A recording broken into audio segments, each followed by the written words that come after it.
My name is Gary Bledsoe. I'm the president of the Texas NAACP. There was a time when the NAACP took a position that wasn't totally supported by the African American community even, where there was a desire to build a lot of construction over an aquifer.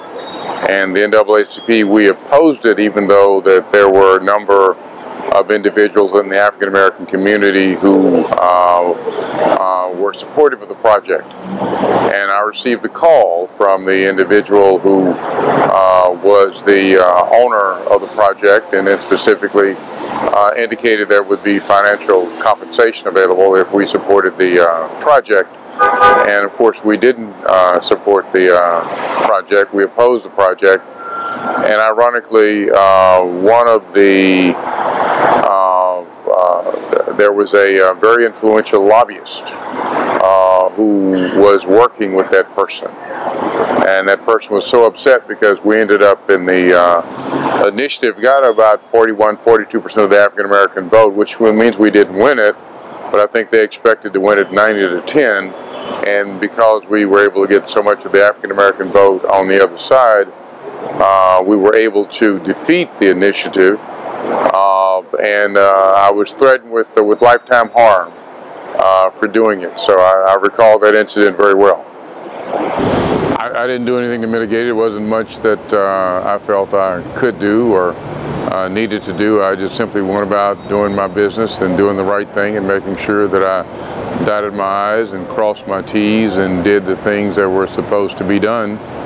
And lo and behold, that same lobbyist and I made a truce a few years ago and shaken hands and moved forward. But of course, I think they know that I've got integrity, and that there's no reason to be bought. Even if your bank account's a little slim, there's no reason to be bought off, because I think looking at yourself in the mirror is the most important thing. And when you can look at yourself in the mirror and know that you did the right thing, that's, to me, worth millions of dollars. So there's no need to even think about being bought out. So that's what I would tell people. I think that when you do the right thing, things usually come around your way. It may not be exactly the thing you want, and the timing may not be exact, but I would say you should weather the storm. It's like just because the storm's outside doesn't mean that something negative is going to happen to you. You just have to weather the storm. And so don't let circumstances move you to do something that you should not do. And rest assured, and I've had many times in my life where, things might have been difficult or what have you. I had one of those situations that's kind of similar, where I was in the Attorney General's office of the state of Texas, had a very high position. It's kind of like I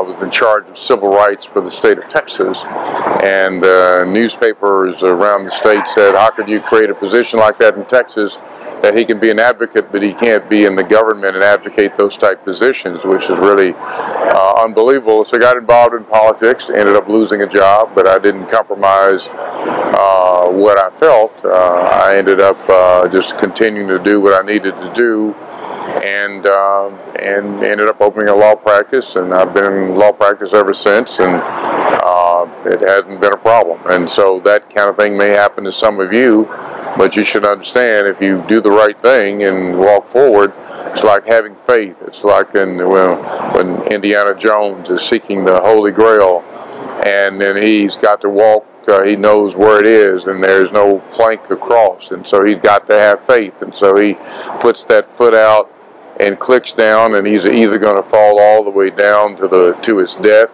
or there's going to be something for him to put his foot on. And once he shows the faith and puts his foot forward, boom, all of a sudden you have a walkway. His foot lands on the walkway. And so that's the kind of faith that you have to have.